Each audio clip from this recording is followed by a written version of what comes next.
तो हे दोस्तों, कैसे हो? फैंटास्टिक फोर की कास्टिंग में से क्यों मार्वल ने एडम ड्राइवर और मार्गरेट रॉबी को हटा दिया, और क्या निक फ्यूरी को पता है कि उसकी वाइफ एक स्क्रल है? तो आज इसका भी खुलासा हो जाएगा। और भी ऐसे कई सारे इंटरेस्टिंग अपडेट्स हैं, तो वीडियो के एंड तक बने रहें।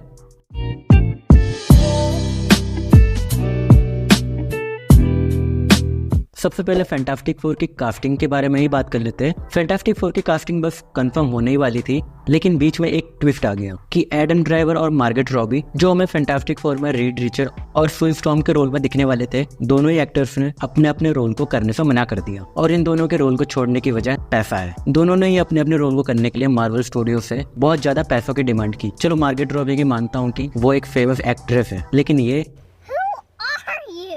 मैंने कभी इसका नाम भी नहीं सुना। नाम तो छोड़ो, मैंने कभी इसको किसी मूवी में देखा ही नहीं। खैर, इसके बाद मिस्टर फैंटास्टिक के रोल के लिए मैट स्मिथ का नाम सामने आ रहा है, जिन्हें अपने मॉर्बियस की मूवी में देखा ही होगा। मैं तो कहूँगा दोनों ही ठीक नहीं है। एमसीयू को फिर से एक बार जॉन क्रिसिंस्की को दोबारा मिस्टर फैंटास्टिक के रोल में कास्ट करना चाहिए, क्योंकि मुझे वो इस रोल के लिए बिल्कुल परफेक्ट लगे। और अपनी इनविजिबल वुमेन के लिए वेनिसा क्रेबी का नाम सामने आया है, जो कि ओके है। इसके बाद बात करते हैं द बॉयज के सीजन 4 के बारे में। द बॉयज के सीजन 1, 2, 3 के बाद फैंस इसके सीजन 4 को लेके काफी ज्यादा उत्सुक हैं। तो जो लोग उत्सुक हैं, वो अपने उत्सुकता की बनाए बत्ती और खुजा लीजिए, क्योंकि द बॉयज का सीजन 4 भी डिले हो रहा है राइटर स्ट्राइक की वजह से। वैसे तो द बॉयज की शूटिंग अप्रैल में ही खत्म हो चुकी है, लेकिन इसके फोररनर एरिक क्रिप्के ने ट्वीट करके बताया कि जब तक राइटर स्ट्राइक खत्म नहीं होता, तब तक इसके रिलीज होने की कोई संभावना नहीं है। और उन्होंने ये भी बताया कि हम इस सीरीज के डायलॉग्स और भी ज्यादा इम्प्रूव कर रहे हैं, जिसे एक्टर्स रिकॉर्ड करने वापस आएंगे। इसके बाद बात करते हैं सीक्रेट इन्वेंशन के सेकंड एपिसोड में। हमने जो देखा कि निक फ्यूरी की वाइफ जो कि एक स्क्रल है, लेकिन अभी तक हमें ये नहीं पता था कि क्या निक फ्यूरी को पता है कि उसकी वाइफ एक स्क्रल है।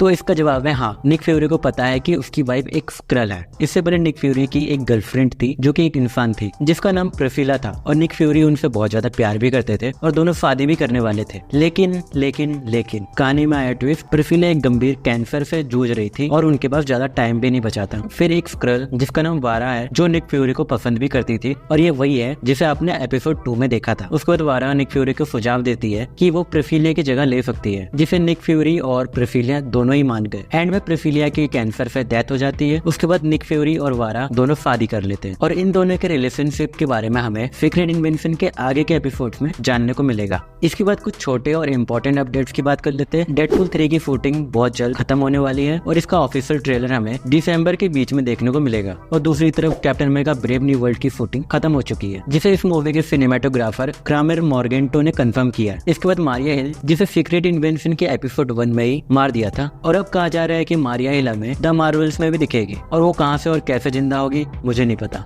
लेकिन मार्वल के लिए बच्चों का खेल है, किसी भी मरे हुए को जिंदा कर देना। बस वो ऐसा आयरन मैन के साथ नहीं कर सकते। RIP sir. और द मार्वल्स में मोनिका रैम्बियो को अपना एक सुपर हीरो नेम मिल जाएगा। कॉमिक्स में मोनिका रैम्बियो के कई सारे नाम थे, जैसे पोटोन, स्पेक्ट्रॉन और पल्सर। ये वाला पल्सर नहीं, ये वाला पल्सर, जिसमें ज्यादातर चांस है मोनिका रैम्बियो का नाम द मार्वल्स में पोटोन हो सकते हैं। और हाँ, अमंग अस, जिसका गेम बहुत ज्यादा पॉपुलर है, उसकी एक एनिमेटेड सीरीज भी आने वाली है, जो कि अभी डेवलपमेंट में है। तो अब DC के बारे में भी थोड़ा चर्चा कर लेते हैं। जेम्स गन ने ये रिवील कर दिया है कि उनके पास अभी कोई प्लान नहीं है सुसाइड स्क्वाड 3 को लेके, और हो भी कैसे। फ्लॉप मूवी से बहुत कम चांस ही होते हैं कि इसका सीक्वल बने। वैसे तो ये मूवी बहुत ज्यादा अच्छी थी, लेकिन इसे पैंडेमिक में रिलीज करना ये जेम्स गन का बहुत बेकार आइडिया था। इसके बाद एक बुरी खबर, DC भी San Diego comic con event को स्किप कर रहा है, और ये बात खुद जेम्स गन ने ही कही है। उन्होंने बताया कि वो इस साल तो नहीं, लेकिन नेक्स्ट ईयर जरूर कॉमिक कॉन के इवेंट को अटेंड करेंगे।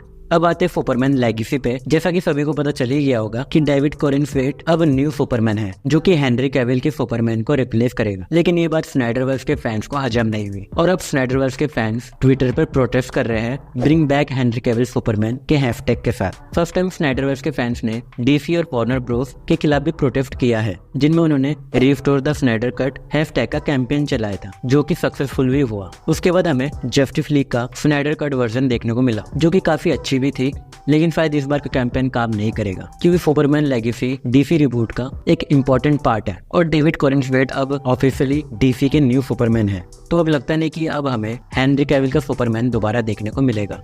और सुपरमैन लेगेसी में लेक्स लूथर के लिए बिल स्कारस्गार्ड और अलेक्जेंडर, ये दोनों अर्ली कंटेंडर्स हैं, और ये दोनों भाई भी है। और सुपरमैन लेगेसी से सुपरमैन के फोर्ट का लोगो भी रिवील हो गया है, जो कि दिखने में कुछ ऐसा होगा। तो अब बस वीडियो करते हैं यहीं पे खत्म, और वीडियो अच्छी लगी तो वीडियो को लाइक और फनाला डिमका कर देना। और अब मिलता हूँ मैं आपको किसी दूसरे वीडियो में।